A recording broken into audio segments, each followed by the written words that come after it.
Water service பண்ணலாமேன்னு bike எடுத்துட்டு water service கடைக்கு போன வாடிக்கையாளருக்கு பயங்கர அதிர்ச்சிங்க. என்னடா நடக்குதுன்னு பார்த்தா வாட்டர் சர்வீஸ் பண்ணும்போது வண்டியை கீழே குனிஞ்சு பார்த்திருக்காரு. சேஸ் பைப்பு லைட்டா கிராக் ஆயிருக்கு. கிராக் ஆன பைப்பு தானே வெல்டிங் பண்ணிடலாமே நினைச்சவருக்கு சேஸ் பைப்பு செரிச்சதே அப்புறம் தான் தெரியும். நம்ம கிட்ட எடுத்துட்டு வந்து நேரா விட்டு அண்ணா இதை ஏதாவது ரெடி பண்ண முடியுமான்னு கேட்க நம்மளுமே அந்த பைப்பை கட் பண்ணிட்டு புது பைப்பு போட்டா தானே சரியா வரும். ஏன்னா பைப்பு சுத்தமாவே செரிச்சு போயிருக்கு.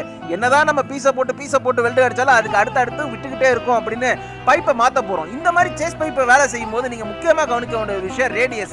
அதாவது சேஸ் எந்த அளவுக்கு வளைஞ்சிருக்கோ அதே மாதிரி வளைச்சு நம்ம புது பைப்பு போட்டாதான் பர்ஃபெக்ட்டா இருக்கும். அதே நேரத்துல ரீவேல்யூல பைக்கை குனிஞ்சு புதுசா வாங்குறவங்க பார்த்தாங்கன்னா பார்க்க நல்லாவும் இருக்கும், டீசென்ட்டான ரேட்டும் நம்ம கொடுத்து வாங்குவாங்க. அதுல நமக்கு லாபமும் இருக்கும். இப்ப பாத்தீங்கன்னா நம்ம அந்த பழைய பைப்பு எந்த அளவுக்கு இருந்துச்சோ அதே மாதிரி வளைச்சு டாக்காவெல்லாம் போட்டுட்டு உட்காந்து ஓட்டி பார்க்குற மாதிரி செக் பண்ணி பார்த்தோம். பக்காவா இருந்துச்சு. கடைசியா ஃபுல் வெல்டிங்கை முடிச்சுட்டு வெல்டிங்கை கிரைண்டிங் பண்ணிட்டு கடைசியா பெயிண்டிங் அடிச்சிட்டோம். வாடிக்கையாளருக்கும் ஃபுல் ஹாப்பி ஆயிடுச்சு. என்னோட வேலைகள் பிடிச்சிருந்தா அப்படியே சப்ஸ்கிரைப் பண்ணி ஃபாலோ பண்ணிட்டு ஷேர் பண்ணிட்டு